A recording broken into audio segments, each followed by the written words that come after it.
चूड़ी वाली जयशंकर प्रसाद, अभी तो पहना गई हो। बहू जी, बड़ी अच्छी चूड़ियां हैं। सीधे बंबई से पार्सल मंगाया है।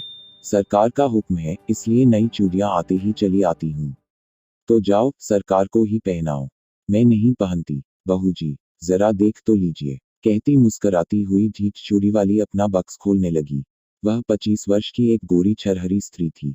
उसकी कलाई सचमुच चूड़ पहनाने के लिए ढली थी। पान से लाल पतले पतले ओठ 2-3 वक्रताओं में अपना रहस्य छिपाए हुए थे। उन्हें देखने का मन करता, देखने पर उन सलोने अधरों से कुछ बोलवाने का जी चाहता है।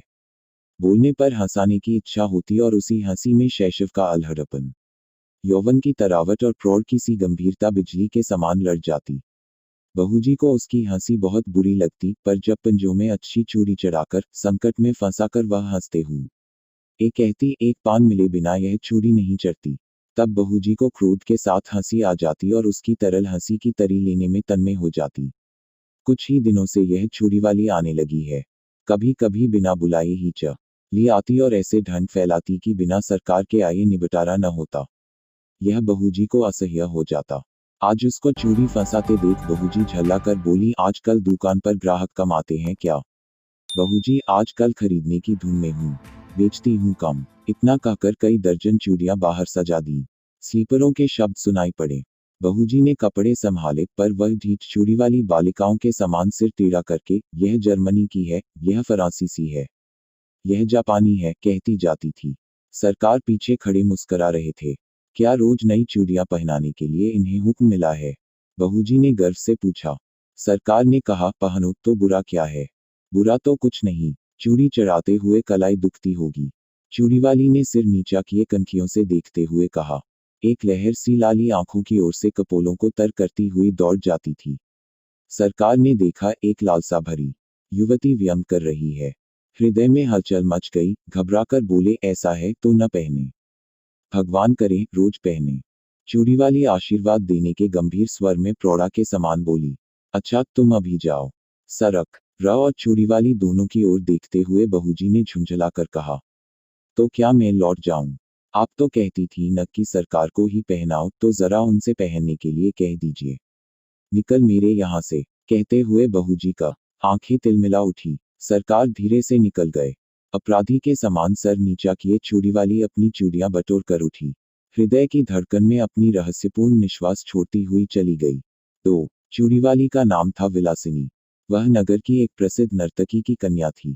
उसके रूप और संगीत कला की सुख्याति थी, वैभव भी कम न था। विलास और प्रमोद का पर्याप्त संभार मिलने पर भी उसे संतोष न था। हृदय में कोई अभाव खटकता था। वास्तव में उसकी मनोवृत्ति उसके व्यवसाय के प्रतिकूल थी। कुलवधू बनने की अभिलाषा हृदय में और दाम्पत्य सुख का स्वर्गीय स्वप्न उसकी आंखों में समाया था। स्वच्छंद प्रणय का व्यापार अरुचिकर हो गया, परंतु समाज उससे हिंस्र पशु के समान सशंक था। उससे आश्रय मिलना असंभव जानकर विलासिनी ने छल के द्वारा वही सुख लेना चाहा। यह उसकी सरल आवश्यकता थी, क्योंकि अपने व्यवसाय में उसका प्रेम क्रय करने के लिए बहुत से लोग आते थे, पर विल सिनी अपना हृदय खोलकर किसी से प्रेम न कर सकती थी। उन्हीं दिनों सरकार के रूप, यौवन और चारित्र्य ने उसे प्रलोभन दिया। नगर के समीप बाबू विजयकृष्ण की अपनी जमींदारी में बड़ी सुंदर अट्टालिका थी। वहीं रहत थे उनके अनुचर और प्रजा उन्हें सरकार कहकर पुकारती थी। विलासिनी की आंखें विजयकृष्ण पर गड़ गईं। अपना चिर संचित मनोरथ पूर्ण करने के लिए वह कुछ दिनों के लिए चूड़ी वाली बन गई थी। सरकार चूड़ी वाली को जानत हुए भी अनजान बने रहे। अमीरी का एक कौतुक था, एक खिलवाड़ समझकर उसके आने जाने में बाधा न देते। विलासिनी के कलापूर्ण सौंदर्य ने जो कुछ प्रभाव उनके मन पर डाला था, उसके लिए उनके सुरुचिपूर्ण मन ने अच्छा बहाना खोज लिया था। वे सोचते, बहू जी का कुल वधू जनोचित सौंदर्य और वैभव की मर्यादा देखकर चूड़ी वाली स्वयं पराजय स्वीकार कर लेगी और अपना निष्फल प्रयत्न छोड़ देगी। तब तक यह एक अच्छा मनोविनोद चल रहा है। अड़ीवाली अपने कौतूहलपूर्ण कौशल में सफल न हो सकी थी, परंतु बहू जी के आज के दुर्व्यवहार ने प्रतिक्रिया उत्पन्न कर दी और चोट खाकर उसने सरकार को घायल कर दिया। 3. अब सरकार प्रकाश्य रूप से उसके यहाँ जाने लगे। विलास रजनी का प्रभात भी चूड़ीवाली के उपवन में कटता। कुल मर्यादा, लोकलाज और जमींदारी सब एक और चूड़ीवाली अकेले। दालान में कुर्सियों पर सरकार और चूड़ीवाली बैठकर रात्रि जागरण का खेद मिटा रहे थे। पास ही अनार का वृक्ष था। उसमें फूल खिले थे। एक बहुत ही छोटी काली चिड़िया उन फूलों में चोंच डालकर मकरंद पान करती और कुछ केसर खाती, फिर हृदय विमोहक कलनाद करती हुई उड़ जाती। सरकार बड़ी देर से कौतुक देख रहे थे, बोले इसे पकड़कर पालतू बनाया जाए तो कैसा? उहू, यह फूल सुंघी है, पिंजरे में जी नहीं सकती।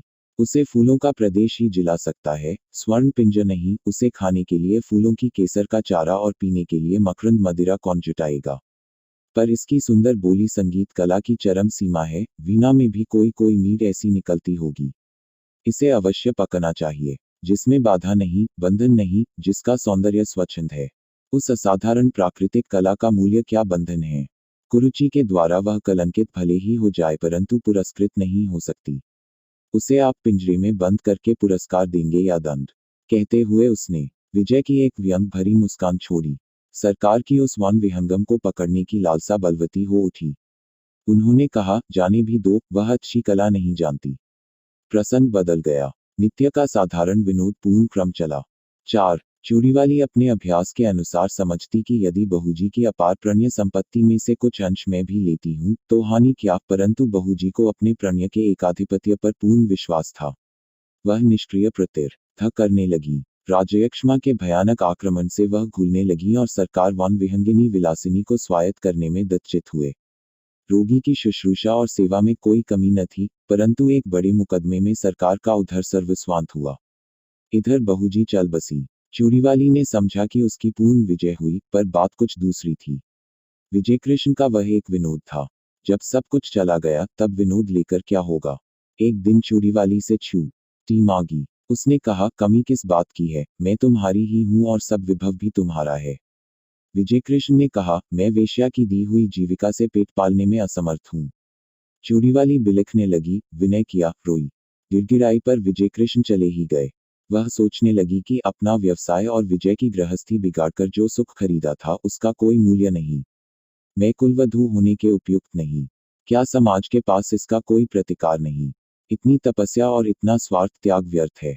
परंतु विलासिनी यह न जानती थी कि स्त्री और पुरुष संबंधी समस्त अंतिम निर्णय करने में समाज कितना ही उदार क्यों न हो, दोनों पक्षों को सर्वथा संतुष्ट नहीं कर सका और न कर सकने की आशा है।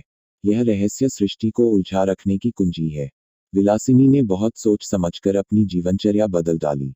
सरकार से मिली हुई जो कुछ संपत्ति थी उसे बेचकर पास ही के का गांव में खेती करने के लिए भूमि लेकर आदर्श हिंदू गृहस्थ की सी तपस्या करने में अपना बिखरा हुआ मन उसने लगा दिया। उसके कच्चे मकान के पास एक विशाल वट वृक्ष और निर्मल जल का सरोवर था। वहीं बैठकर चूड़ीवाली ने पथिकों की सेवा करने का संकल्प किया। थोड़े ही दिनों में अच्छी खेती होने लगी और अन्न से उसका घर भरा रहने लगा। भिखारियों को अन्न देकर उन्हें खिला देने में उसे अकथनीय सुख मिलता। धीरे धीरे दिन ढलने लगा। चूड़ीवाली को सहेली बनाने के लिए यौवन का तीसरा पहर करुणा और शांति को पकड़ लाया। उस पथ से चलने वाले पथिकों को दूर से किसी कला कुशल कंठ की तान सुनाई पड़ती। अब लो नसानी अब न नसहों। वट वृक्ष के नीचे का अनाथ बालक नंदू को चना और गुड़ की दुकान चूड़ीवाली ने करा दी है। जिन पथिकों के पास पैसे न होते उनका मूल्य वह स्वयं देकर नंदू की दुकान में घाटा न होने देती और पथिक भी विश्राम किए बिना उस तालाब से न जाता। कुछ ही दिनों में चूड़ीवाली का तालाब विख्यात हो गया। 5. संध्या हो चली थी। पखेरुओं का बसेरे की ओर लौटने का कोलाहल मचा और वट वृक्ष में चहल पहल हो गई। चूड़ीवाली चरनी के पास खड़ी बैलों को देख रही थी। दालान में दीपक जल रहा था। अंधकार उसके घर और मन में बरजोरी घुस रहा था। कोलाहल शून्य जीवन में भी चूड़ीवाली को शांति मिली ऐसा विश्वास नहीं होता था। पास ही उसकी पिंडलियों से सिर रगड़ता हुआ कलुआ दूध महिला रहा था। सुखिया उसके लिए घर में से कुछ खाने को ले आई थी, पर कलुआ उधर न देखकर अपनी स्वामिनी से स्नेह जता रहा था। चूड़ीवाली ने हंसते हुए कहा, चल तेरा दुलार हो चुका, जा खा ले। चूड़ीवाली ने मन में सोचा, कंगाल मनुष्य स्नेह के लिए क्यों भीख मांगता है? वह स्वयं नहीं करता, नहीं तो तृण विरुद्ध तथा पशु पक्षी भी तो स्नेह करने के लिए प्रस्तुत हैं। इतने में नंदू ने आकर कहा, माँ एक बटोही बहुत थका हुआ अभी आया है। भूख के मारे वह जैसे शिथिल हो गया है। तूने क्यों नहीं दे दिया? लेता भी नहीं, कहता है तू बड़ा गरीब लड़का है, तुझसे न लूंगा। चूड़ीवाली वट वृक्ष की ओर चल पड़ी। अंधेरा हो गया था। पथिक जड़ का सहारा लेकर लेटा था। चूड़ीवाली ने हाथ जोड़कर कहा, महाराज आप कुछ भोजन कीजिए।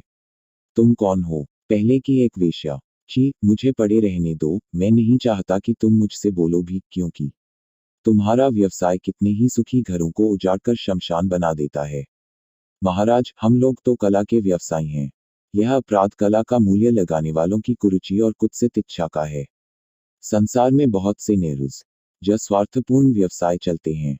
फिर इसी पर इतना क्रोध क्यों? क्योंकि वह उन सबों में अधम और निकृष्ट है।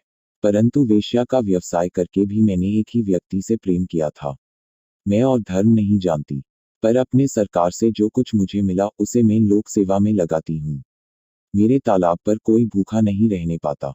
मेरी जीविका चाहे जो रही हो, मेरे अतिथि धर्म में बाधा न दीजिए। पथिक एक बार ही उठकर बई थक गया और आंख गड़ाकर अंधेरे में देखने लगा। सहसा बोल उठा, चूड़ी वाली। कौन? सरकार। हाँ, तुमने शोक हर लिया। मेरे अपराधजनक तमाम त्याग में पुण्य का भी भाग था, यह मैं नहीं जानता। सरकार, मैंने गृहस्थ कुलवधू होने के लिए कठोर तपस्या की है। इन 4 वर्षों में मुझे विश्वास हो गया है कि कुलवधू होने में जो महत्व है, वह सेवा का है, न कि विलास का। सेवा ही नहीं, चूड़ी वाली, उसमें विलास का अनंत यौवन है। क्योंकि केवल स्त्री पुरुष के शारीरिक बंधन में वह पर्यवसित नहीं है, बाह्य साधनों के विकृत हो जाने तक ही उसकी सीमा नहीं। गार्हस्थ्य जीवन उसके लिए प्रचुर उपकरण प्रस्तुत करता है, इसलिए वह प्रिय भी है और श्रेय भी है। मुझे विश्वास है कि तुम अब सफल हो जाओगी। मेरी सफलता आपकी कृपा पर है। विश्वास है कि अब इतने निर्दय न होंगे। कहते कहते चूड़ीवाली ने सरकार के पैर पकड़ लिए। सरकार ने उसके हाथ पकड़ लिए।